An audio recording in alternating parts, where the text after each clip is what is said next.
Cordial saludo a todos, me presento, yo soy Santiago Fonseca, aquí está mi compañera Luna Maecha, Juliet Díaz y mi compañero Tomás Pineda. El día de hoy venimos a exponerles las ecuaciones de Navier-Stokes. Las ecuaciones de Navier-Stokes es la ecuación fundamental que gobierna la dinámica de fluidos viscosos como el agua, el aire, aceites, etc. Describe cómo la velocidad, la presión y otras propiedades de un fluido evolucionan en el espacio y el tiempo bajo la acción de fuerzas como la gravedad, la presión y la viscosidad.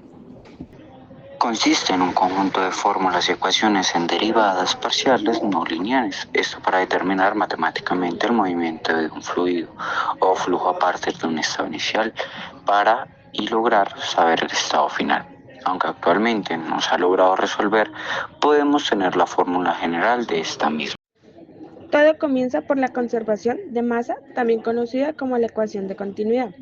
Por lo tanto, tendremos que la ecuación que es derivada de la densidad del fluido con respecto al tiempo es igual que el gradiente negativo por densidad del flujo multiplicado por la velocidad del fluido.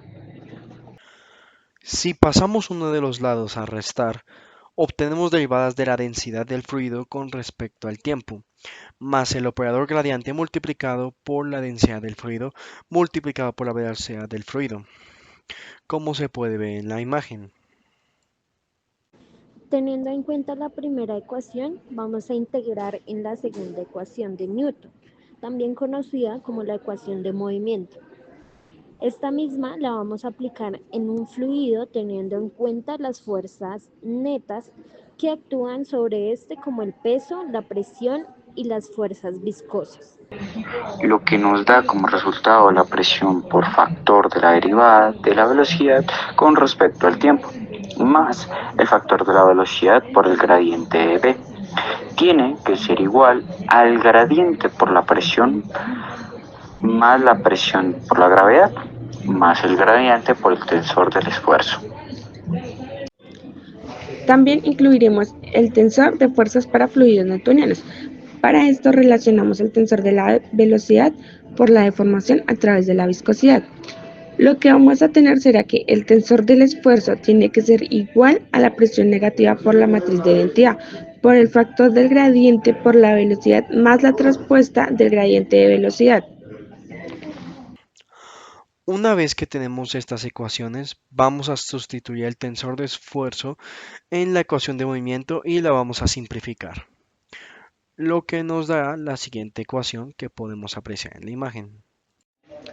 En coordenadas cartesianas, el gradiente podemos demostrar que el valor para una de nuestras gradientes multiplicada por la otra por la velocidad es incomprensible, por lo cual lo puede interpretar como un cero de la siguiente manera.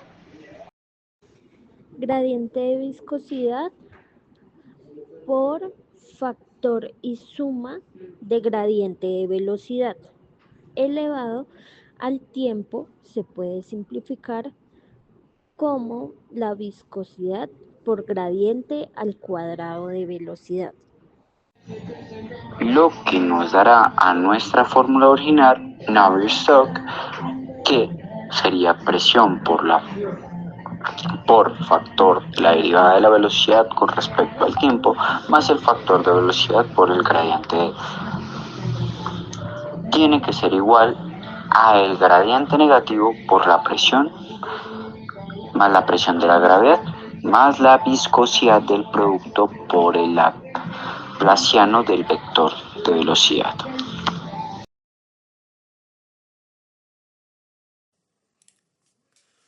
En este código lo que nosotros queremos mostrar es una simulación que compara el tiempo contra la presión y demuestra la velocidad en un ambiente 2D de fluidos con las fórmulas de Navier-Stokes. En este caso vamos a empezar importando nuestras librerías, que en este caso vamos a usar NumPy para operaciones numéricas con matrices, Matplotlib para visualización, Funkanimation para crear animaciones, y por último tendremos el HTML, que aquí lo tenemos para mostrar animaciones en notebooks. Una vez que ya hayamos hecho todo esto, vamos a pasar con el parámetro de nuestra malla. Como comenté anteriormente, va a ser un entorno 2D, por ende vamos a tener una malla de, en este caso, 50 centímetros por 50 centímetros. Aquí vamos a tener el espacio entre los puntos, que como se puedan dar cuenta, va a ser el tamaño X de mi malla, bueno, va a ser 1 sobre el tamaño, dividido el factor del tamaño con respecto a X menos 1 de mi malla. Y así lo tendremos tanto para dx como para dy. También vamos a tener el número de pasos de tiempo, que este es un intervalo que le vamos a brindar. En este caso, pues los pasos que nosotros le quisimos poner, en este caso fueron 100. Vamos a tener la viscosidad, que para este ejemplo vamos a poner 0.1.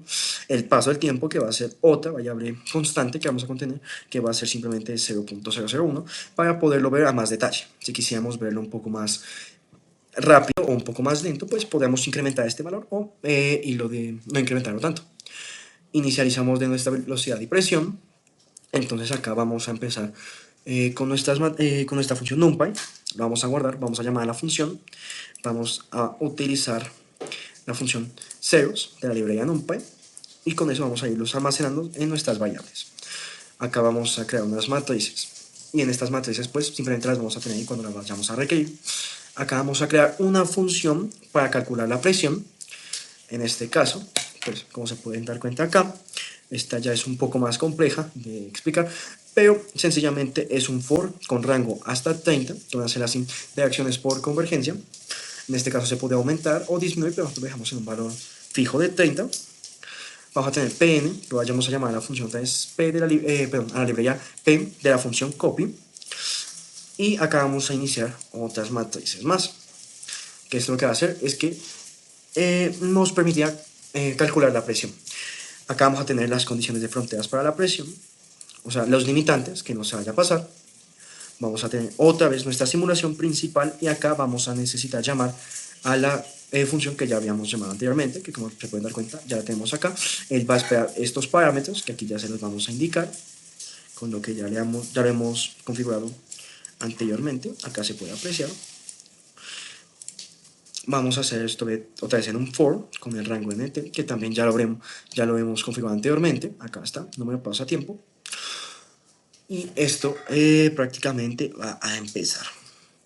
Entonces nuevamente el programa va a hacer la actualización de velocidad del tiempo. Esto ya para empezar a crear la cinemática que nosotros vamos a ver. En este caso, para empezar a crear la cinemática desde el eje X con respecto a U, aquí como se puede dar cuenta. Y vamos a tener también la creación de nuestra cinemática con respecto al eje Y. En este caso también vamos a tener otras condiciones, otras limitantes, para que no se vaya a salir de nuestra parametrización, o en este caso de nuestra simulación. Vamos a tener la pared inferior, que va a ser de no deslizamiento. Vamos a tener la pared izquierda, la derecha y la superior. Nótese que esto lo que va a hacer es que me lo va a permitir generar en un cuadro de 2D. Vamos a guardar acá ya simplemente nuestros datos, ya finalizando. Y acá juntamos todo lo que hemos visto anteriormente para poder crear nuestra animación con nuestra librería HTML. En este caso, aquí ya le enviamos más parámetros, acá ya la última finalización. Y el resultado lo que nos da es esto, que es en base a 2D. Acá no se puede apreciar muy bien desde el inicio, pero digamos si yo lo iniciara en estos momentos, se puede apreciar cómo funciona este flujo. El ejemplo más práctico para hacerlo, esto es como si nosotros tuviéramos un vaso de agua. Cuando nosotros los agitamos al inicio, este vaso de agua va a tener una velocidad alta, va a ir disminuyendo a medida del tiempo y con ende la presión. Esto que quiere indicar, la presión va a ser mayor, es decir, va a ser lo más alta posible al inicio, va a contener una gran cantidad de velocidad y a medida que vaya pasando el tiempo, esto va a ir disminuyendo hasta que llegue a un punto donde la velocidad ya no sea visible. Lo mismo con la presión, ya no va a ser lo mismo que cuando lo habíamos agitado en un momento. De esta forma logramos predecir en un entorno 2D los movimientos y cómo va a interactuar el fluido en un espacio pues, cerrado. Sin embargo, este sería simplemente para 2D, ya para 3D son las ecuaciones ya más complejas que actualmente hasta la fecha no se ha logrado resolver.